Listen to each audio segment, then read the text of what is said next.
Default क्यों होता है कोई भी मुल्क के से पाकिस्तान जो है ना वो एक दफ़ा दोबारा से डिफॉल्ट होने का खतरा जो है वो इंतहाई बढ़ चुका है और पाकिस्तान की कंडीशन श्रीलंका से ख़राब है। पाकिस्तान है अब सबको मिर्चें लगी होगी, सबको आग लगी होगी कि हाय पाकिस्तान अब डिफॉल्ट करने वाला है कि मीशत के अंदर क्या सूरत हाल बन रही है। हमें नहीं पता कि हमारे साथ वाले घर के बंदे के पास खाने को 2 वक्त की रोटी है कि नहीं है, हमें इस चीज़ का नहीं पता। ये सारी चीज़ें ठीक कर देंगे हम, ये पाकिस्तान की मीशत को संभाल लेंगे। पीडीएम ने क्या कर दिया पाकिस्तान की मीशत को संभालने के लिए? कैसे आएगा इन्वेस्टर आपके पास भाई? इन्वेस्टर कैसे आ सकता है आपके पास जब आपको पता है कि एक तरफ धरने चल रहे हैं, एक तरफ लॉन्ग मार्च हो रहा है। ठीक है, अस्सलाम वालेकुम, मैं हूं वकार इम्तियाज़, आप लोग देख रहे हैं मेरा यूट्यूब चैनल वकार इम्तियाज़। इंतहाई अफसोसनाक खबर है कि पाकिस्तान एक दफ़ा जो है ना फिर से डिफ़ॉल्ट करने वाला है।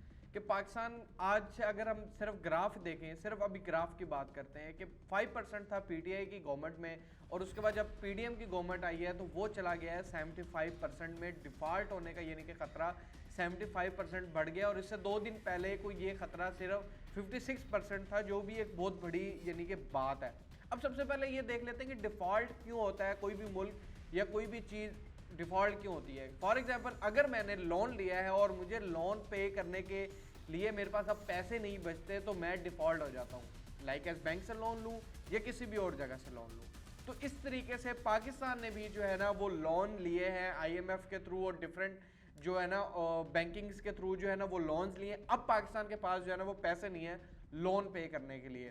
तो इस तरीके से पाकिस्तान जो है ना वो एक दफ़ा दोबारा से डिफ़ॉल्ट होने का ख़तरा जो है वो इंतहाई बढ़ चुका है और पाकिस्तान की कंडीशन श्रीलंका से ख़राब है। श्रीलंका की कंडीशन पाकिस्तान से ज़्यादा बेहतर थी लेकिन फिर भी वो डिफ़ॉल्ट कर गया। तो अभी सबसे ज़्यादा ख़तरा यही है कि पाकिस्तान के यही नवंबर और दिसंबर का मंथ है, इसके अंदर पाकिस्तान बहुत बुरे तरीके से डिफ़ॉल्ट कर सकता है। जैसे कि आप लोगों ने देखा कि पहले भी आ रहा था कि चाइना जो है और सऊदी अरेबिया पाकिस्तान को 13 बिलियंस देने वाला है।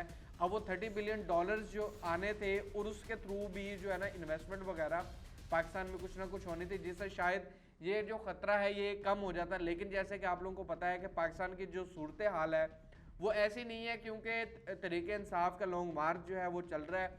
और मुझे ना सिर्फ पहले मैं ये बात कंप्लीट कर लूँ, तरीके इंसाफ का जो है ना वो लॉन्ग मार्च चल रहा है और जो सऊदी अरब के शहजादे हैं उन्होंने आना था, ठीक है, लेकिन अब वो जाहिर है कि उनका प्लान कैंसिल हो गया और जो उन्होंने 4 पॉइंट समथिंग बिलियन डॉलर्स जो देने थे पाकिस्तान को, अब वो जाहिर है कि वो जो उनकी भी एग्रीमेंटेशन और जो फाइनलाइजेशन है वो अभी तक नहीं हुई। तो जाहिर है कि वहाँ से भी एक चीज़ रुक गया। मुझे समझ नहीं आ रही कि अब सब आ जाएंगे, अब सब तज्जिए करने वाले आ जाएंगे कि जी फलाने ने ये किया था तो मुल्क डिफ़ॉल्ट कर रहा था, फलाने ने ये किया था मुल्क डिफ़ॉल्ट कर रहा था। अभी ज़रूरत क्या है पाकिस्तान को? पाकिस्तान को शायद ये खड़े होने की, इकट्ठे खड़े होने की ज़रूरत है, क्योंकि एक तरफ अगर लॉन्ग मार्च पीटीआई कर रही है तो शायद वहाँ पे भी उसी तरीके से भी जो है ना पाकिस्तान की मीशत का जो असर है वो बहुत बुरे तरीके से पड़ता है। जीटी रोड के ऊपर दरामदाद बरामदाद यानी कि कोई भी गाड़ी का आना जाना और इस तरह की कई मसले मसाइल, 100 मसले मसाइल आते हैं। लेकिन नहीं, हमें एक सीट की खातिर, हमें एक यानी कि पोजीशन की खातिर हमने पाकिस्तान को दाव पे लगाया हुआ है। इसहाक डार साहब आए थे, इसहाक डार साहब का कहा था कि जी आएंगे, डॉलर नीचे चला जाएगा, जी पेट्रोल नीचे चला जाएगा, महंगाई खत्म हो जाएगी, आईएमएफ को कर्जे वापस हो जाएंगे। क्या हुआ? इसहाक डार साहब क्या कर रहे हैं? एक इसहाक डार साहब ने क्या कर दिया जी, पेट्रोल की अगर कीमतें बरकरार हैं उसके लिए प्रेस कॉन्फ्रेंस उन्होंने कर दी। और लो जी, इसकी हमें क्या ज़रूरत है? हमें यह ज़रूरत है कि प्लान्स बनाए जाएं, उस प्लान्स के जरिए पाकिस्तान को डिफॉल्ट लिस्ट से बाहर निकाला जाए, लोन की किस्तें पे की जाए। लेकिन क्या है, हम डे बाय डे जो है ना वो लोन को लेके एक को दे रहे हैं और दूसरे को दे रहे हैं। अब डिफॉल्ट होने की वजह क्या बन रही थी?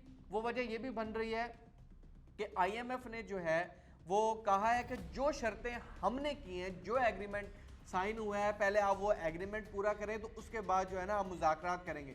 जाहिर है कि नवंबर के अंदर मुज़ाकरात होने थे और कुछ आईएमएफ के लोगों ने पाकिस्तान भी विजिट करना था, लेकिन वो अब डेट जो है ना वो उन्होंने कहा है जी हम नवंबर के तीसरे हफ्ते में जो है ना वो इस चीज़ को देखेंगे, क्योंकि अब ये पूरे शेड्यूल में तब्दीली होगी। अब वो क्या कहते हैं, मुज़ाकरात फिर भी अंदर चल रहे हैं, लेकिन उन्होंने कहा है जब तक आप पेट्रोल की प्राइसेस और जो किस्तें हैं वो अदा नहीं कर सकते तब तक जो है ना हम इसके ऊपर कोई भी बात नहीं करेंगे। ठीक है, और हमें क्या है, सिर्फ सारा दिन हमें एक ही चीज़ की पड़ी है। इमरान खान ने घड़ी किसको बेची? इमरान खान से घड़ी खरीदने वाला कौन था? इमरान खान ने उस घड़ी से कितने पैसे कमाए? इमरान खान ये चोर है? पीडीएम ने या शाहजेब खानजादा ने ये जो है ना ये एक शोशा छोड़ दिया, ठीक है, हम अदालत में केस करेंगे, हम ये करेंगे, वो, हमें सिर्फ यही नजर आ रहा है और सारा दिन यही चीजें हमारे सामने नजर आ रही है। हमें नहीं पता कि मईशत के अंदर क्या सूरत हाल बन रही है, हमें नहीं पता कि हमारे साथ वाले घर के बंदे के पास खाने को 2 वक्त की रोटी है कि नहीं है, हमें इस चीज का नहीं पता, ठीक है। कई लोग मर रहे हैं, भूख से मर रहे हैं, लेकिन हमें इस चीज़ का नहीं पता। हमें इतना पता है कि खान साहब ने जिसको घड़ी बेची थी उसने 1 करोड़ रुपए उसे मुनाफा कमा के आगे भेज दिए थी। उमर फरूक नया एक जनाब फेस सामने आ गया। अब सारा दिन हमें इसी की बहस चाहिए, हमें ये चाहिए आर्मी चीफ कौन लगेगा यार, उस आर्मी चीफ की बुराइयां कर दो, उस आर्मी वाले बंदे की बुराइयां कर दो, ठीक है। ये पार्टी ठीक है, इसके हक में ये चीज़ें कर दो, वो पार्टी ठीक है, उसके हक में ये चीज़ें कर दो। पाकिस्तान के हक में क्या कर रहे हैं, ठीक है। अगर इमरान खान ने आना है या पीडीएम आई थी, पीडीएम ने भी कहा था कि जी हम ये सारी चीज़ें ठीक कर देंगे, हम ये पाकिस्तान की मैशत को संभाल लेंगे। पीडीएम ने क्या कर दिया पाकिस्तान की मैशत को संभालने के लिए, और जब यही मैशत इमरान खान के पास थी तो तब ये चीज़ें क्या चल रही थी। ज़रा आप कभी एक ना पाकिस्तानी होकर भी इन चीज़ों को सोचें तो आपको पता चले कि पाकिस्तान जब इस तरह की सूरत हाल से निपटने के लिए ना लोग इकट्ठे होते हैं, इन्वेस्टर नहीं आ रहा आप लोगों के पास।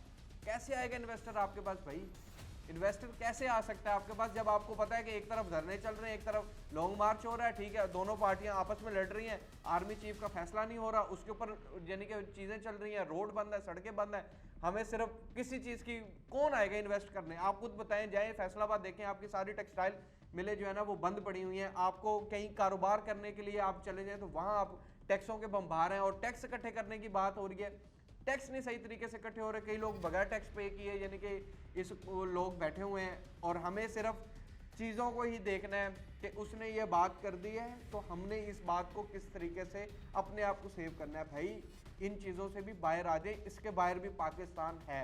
अब सबको मिर्चें लगी होगी, सबको आग लगी होगी कि हाय पाकिस्तान अब डिफ़ॉल्ट करने वाला है, अब क्या किया जा सकता है, अब क्या, ये चीज़ें पहले क्यों नहीं सोच सकते सारे कि पाकिस्तान जब डिफ़ॉल्ट करने जा रहा है तो उससे पहले हमने चीज़ों को किस तरीके से देखना है। हमें नहीं पता, बस हमें इतना पता है एक से कर्जा लो और उसके बाद जनाब लोगों को दिखा दो कि हाय हाय हमने ये कर्जा लिया, हमने ये एग्रीमेंट साइन कर दिए। भाई अब जो महंगाई हुई है उस महंगाई का क्या वो रोना रोएंगे।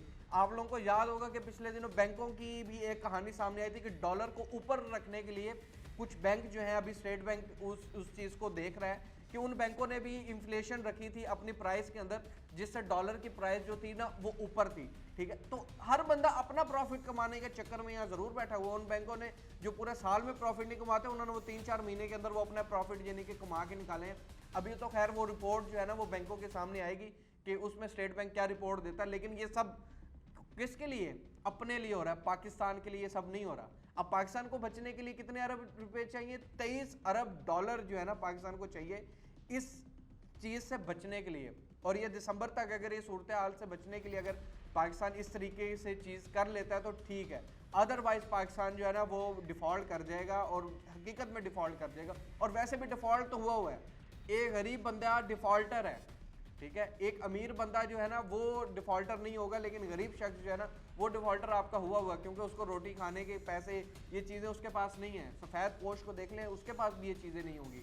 लेकिन क्या है जी, हमें सिर्फ जब पार्टी की बात आती है तो फिर पार्टी को सेव करने के लिए भी कई लोग सामने आ जाते हैं, पार्टी को जनाब किसी और को गंदा करने के लिए भी बहुत से केसेस आ जाते हैं। 3 दिन एक किस्सा चलता है, चौथे दिन दूसरा किस्सा आ जाता है, और ये सारी चीज़ें सिर्फ हमारी सियासत ही रह गई है। हमें कोई इंसानियत हमारे अंदर शायद बच नहीं रही, सिर्फ सियासत को ही इन्वॉल्व कर दें आप, और पाकिस्तान को जो है ना वो डिफ़ॉल्ट कर दें। अब पाकिस्तान के पास $8 बिलियन पड़े हैं, जिससे एक माह ज़्यादा से ज़्यादा जो है ना वो चला लेगा मुल्क।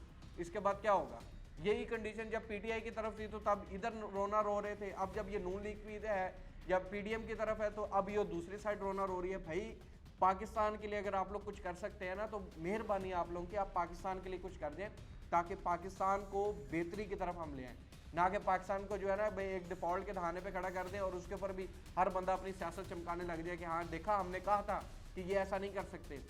कहाँ पे गलतियाँ हैं कोई नहीं देखेगा। एक अगर आपने बात कर देनी है, कोई भी पार्टी है, एक बंदा एक बात कर रहा है और दूसरा बंदा उसी की बात को यानी कि दोहराते हुए अंदर अल्फाज ही चेंज कर देता है, ठीक है, तीसरा बंदा कोई और बात कर देता है, चौथा बंदा कोई और। अवाम को क्या समझ आएगी, कुछ भी समझ नहीं आएगी। अगर आप लोगों को ये डिफ़ॉल्ट का देखना है ना, ये पूरी सिनेरियो क्या है, किस तरीके से कितने जीडीपी और ये सब कुछ, अभी टैक्स लगेंगे, अभी आईएमएफ की जो शर्तें हैं ना ये अभी सब कुछ होगा।